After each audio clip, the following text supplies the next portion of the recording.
A situação do câncer de pele é mais grave do que se pensa, não é? O que a gente poderia dizer, doutora, é que realmente tem causado tanto sofrimento com a pele assim, e às vezes as pessoas nem percebem, né? Porque o câncer de pele, eu imagino, deve ser uma coisa que começa muito silenciosamente até aparecer alguma coisa que chame a atenção da pessoa e a pessoa vá ao médico, né, ao profissional. Incluindo nele, o que a gente tem feito de errado, né? Em BH para superar as cidades litorâneas. Eu acho que o principal problema ainda é a desinformação, né? As pessoas têm que entender que realmente o sol é um vilão para a pele, né? A exposição inadequada ao sol pode trazer problemas e a gente tem que lembrar sempre de que o efeito do sol sobre a pele ele é cumulativo. Então é o sol desde a infância até a vida adulta que vai se somando e que vai provocar uma série de danos mais tarde se você não tomar os cuidados que devem ser tomados desde a infância. Certo. Então, assim, realmente o câncer de pele, ele é o câncer mais frequente no Brasil, né? Em Belo Horizonte, esse dado alarmante é interessante e aí a gente tem algumas explicações, né? Então, por exemplo, desde a cor da pele, nessas capitais que você citou, exceto Florianópolis, as pessoas são mais morenas, né? A cor de pele, o fototipo é mais alto, que a gente fala, então são pessoas que já têm uma certa facilidade para o bronzeado, isso confere uma certa defesa para a pele. Né? As pessoas de pele mais clara que são as pessoas que sofrem mais. E o problema do mineiro é querer descontar nas férias o período do ano inteiro que ele ficou sem se expor ao sol. Então ele vai para a praia cedo, né, com os filhos e tal, e fica até de tarde. Ao invés de passar um protetor solar, as mulheres ainda passam um bronzeador para atrair mais o sol. Eu ia até perguntar a diferença. Tem bloqueador, protetor e o bronzeador. O que tem de bom e o que tem de ruim neles. Então, primeira coisa, quem te dá o bronzeado é a sua pele, é a capacidade que a sua pele tem de produzir um pigmento chamado melanina quando exposta ao sol. Então isso depende do tipo de pele, da raça. Então, por exemplo, uma pessoa mais morena como eu, se eu for para a praia e você, que é mais clarinho, se nós formos juntas para a praia, né? Provavelmente eu vou ficar menos ardida que você, eu vou ter um bronzeado mais rápido, também, menos vermelha. Você vai ficar mais vermelha e menos bronzeada. Eu vou ficar mais bronzeada e menos vermelha. Mas isso não quer dizer que ela queimou a pele menos que você, não, né? Sim, ela provavelmente vai ter um dano maior do que a minha pele, porque a capacidade dela de produzir melanina, de bronzear é pequena. Então essa história de que existe bronzeador não é verdade. O bronzeador é a tua capacidade de produzir melanina. O que existe é o protetor solar. Quando ele tem um fator muito alto, ele é chamado bloqueador solar, o que é uma ideia errada para o consumidor e a gente fica muito aflito com isso, porque não existe nada que bloqueie a radiação solar 100%. Isso é o primeiro ponto importante que as pessoas entendam. E a questão do filtro solar, ela tem uma série de variáveis. Então, quando você lê lá, por exemplo, o fator de proteção solar 30, aquilo significa que, vamos supor que sua pele leve 2 minutos para ficar vermelha quando exposta ao sol. Então, aquilo aumenta esse tempo em 30 vezes. Então, você levaria 60 minutos para ficar vermelha usando aquele filtro solar. Mas isso, seguindo, isso de acordo com que o filtro solar foi testado no laboratório.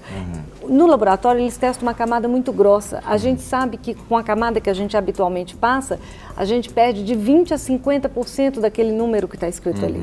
Então é importante que as pessoas entendam tudo isso, então que usem um filtro solar. A gente recomenda que use em exposições prolongadas e mais intensas, como é o caso de piscina, praia, cachoeira, que a gente use o protetor solar pelo menos 30 e a gente tem que lembrar que aquele filtro solar, ele é absorvido pela pele e vai desaparecer, né, depois de um tempo. Então, você tem que reaplicar pelo menos a cada 2 horas. Em termos práticos, então, o que você está falando é o seguinte, se está lá o fator 30, o FPS 30, significa que a minha capacidade de filtrar os raios do sol foi aumentada para 30 vezes. Então eu poderia ficar 60 minutos, como você disse aí, se deu o exemplo de 2 minutos, se a pessoa tem essa capacidade de suportar 2 minutos, vai para 60 minutos.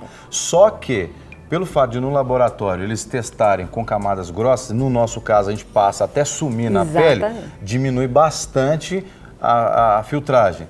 Aí, então, eu estou perdendo ali, ao invés de ser 30 vezes, eu estou caindo para umas, vamos dizer, 25 vezes. Isso. Então, na verdade, eu teria que ficar, ao invés de 1 hora exposto ao sol com aquela camada, ficar 40 minutos, por exemplo. 40 minutos, exatamente. E mesmo assim, trocar isso regularmente. Se eu ficar mais tempo no sol, eu tenho que repassar. Isso, porque o filtro solar ele vai ser removido pelo suor, pela imersão na água, né? Então isso tudo a gente tem que levar em consideração. Então realmente o que a gente pede é que a pessoa reaplique o filtro solar a mais ou menos a cada 2 horas, é uma média, né, para todo mundo seguir. E lembrar que existem outras ferramentas de proteção contra o sol, né? Que é o fato de ficar debaixo da barraca, na sombra. A roupa, o boné, o chapéu, o óculos. A gente tem que lembrar de proteger os olhos para evitar a catarata precoce, né? Nesse levantamento que a pesquisa sobre sua coordenação fez, quais são as partes do corpo que são mais afetadas pelo câncer de pele? Pois é, normalmente, então a gente tem 2 tipos de câncer de pele, né? A gente tem o câncer de pele, o melanoma, que é o mais grave, né? Mas felizmente o mais raro. Esse pode surgir mesmo em áreas cobertas por roupa, tá? E a gente tem o grupo não melanoma. Mas o melanoma está ligado ao sol?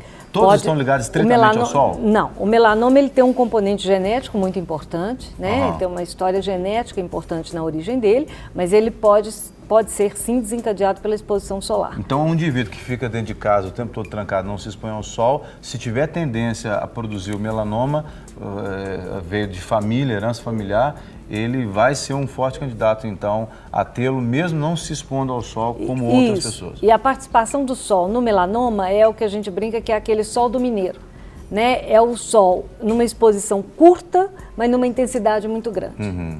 Né? Então é aquele que a gente vai... É o mineiro que vai para Guarapari, e tira o atraso do ano e esquece da não leva a sombrinha. Mas existe um período que é importante, tipo assim, você pode, de tal a tal horário, é bacana, você usando esse protetor, se é importante o protetor facial, diferente do protetor para o resto do corpo. E aí você conclui a pergunta do não melanoma. Pois é, então essa é a história do melanoma. O não melanoma é o que você está falando. Esse tem uma área de incidência, como ele está estritamente ligado à exposição crônica prolongada ao sol, esse você vai ter com maior frequência nas áreas que ficam habitualmente expostas, não só quando você está de biquíni ou de calção de banho, mas então a área que fica exposta o tempo inteiro. Face, orelha, pescoço, as costas, o V do decote, os braços, né? E as pernas, se as mulheres usam muita saia ou bermuda e tal. E qual gênero é mais acometido pelo câncer de pele, homens ou mulheres? Antigamente eram os homens, né? E aí a explicação seria que as mulheres trabalhavam mais dentro de casa, os homens exerciam muita atividade rural, ficavam mais tempo expostos. Hoje essa incidência vem mudando, né? Primeiro porque a mulher participa de todos os campos de trabalho de maneira quase igual aos homens, também, né? Então nós passamos a ficar tão expostas quanto. Sem contar que ainda veio a história do bronzeado, né? O bronzeado passou a ser um fator de status na nossa cultura. Sim. Né? É quem pode ter dinheiro e vai para a praia, então é bacana voltar da praia bronzeado, é um sinal de status, de beleza e tal. E aí as mulheres passaram a abusar mais do sol, porque essa coisa da estética tem um apego maior no sexo feminino, parece. Então, a gente agora está muito próximo, a estatística não tem uma diferença muito significativa entre homens e mulheres. E o bronzeamento artificial? Totalmente condenado, proibido, né?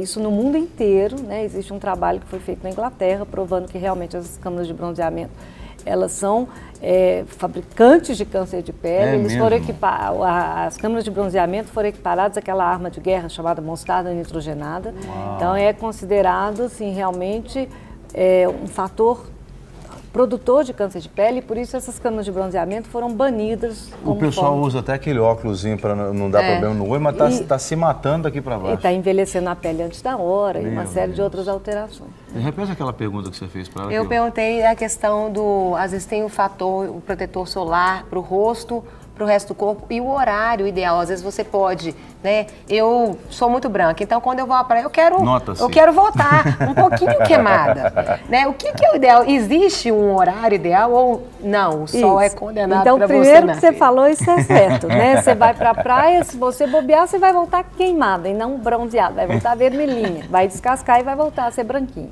né? Então, assim, não pode abrir mão do uso do filtro solar. Porque até aquilo que eu falei, a tua capacidade de pegar uma corzinha é sua. Então você vai filtrar a parte ruim, a parte que vai te dar queimadura, a parte que vai... te dá o câncer de pele. O pouquinho de sol que passar pelo filtro solar e que atingir a sua pele vai estimular a produção de melanina, você vai voltar com uma cor.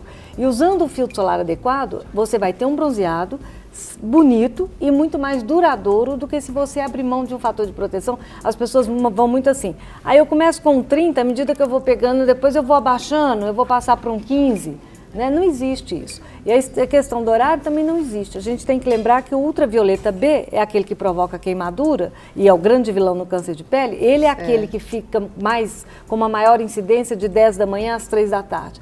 Mas o ultravioleta A, que é o grande vilão no envelhecimento precoce da pele e também no câncer de pele, esse está presente o tempo inteiro com a mesma intensidade.